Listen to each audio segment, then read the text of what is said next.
నాయుడుపేట పట్టణంలో తుమ్మూరు దగ్గర ఒక ఏఆర్ఎస్ఐ గారి ఇంట్లోనూ, మరియు అది తుమ్మూరు విలేజ్లోనే ఇంకొక లేడీ సింగిల్గా ఉంటారు. వాళ్ళ ఇంట్లో కూడా వరుసగా కొంత గ్యాప్ టైంలో దొంగతనాలు జరిగినాయి. ఇదే విధంగా గూడూరు పట్టణంలో కూడా 2 దొంగతనాలు జరిగినాయి ఇంట్లో.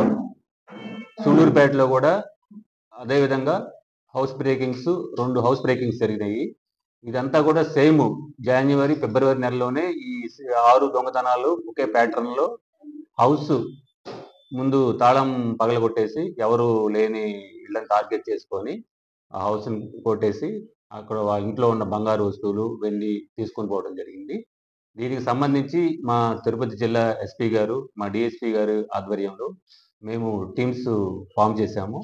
ఫామ్ చేసి ముద్దాయి గురించి పూర్తి సమాచారాలు తీసుకొని అతన్ని ఈరోజు మన మల్లం దగ్గర అరెస్ట్ చేయడం జరిగింది.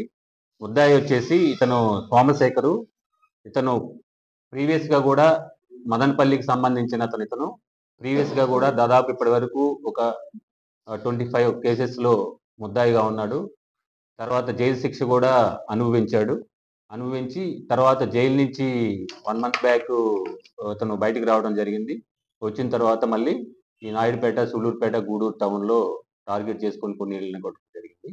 ఇది కూడా మేము తక్కువ సమయంలోనే మా క్రైమ్ టీము, మా ఎస్ఐ గారు వాళ్ళ సహాయంతో పట్టుకొని ప్రాపర్టీని మొత్తం 66 గ్రామ్స్ బంగారము, 250 గ్రాములు వెండి అతని దగ్గర నుంచి స్వాధీనం చేసుకొని అతన్ని అరెస్ట్ చేయడం జరిగింది.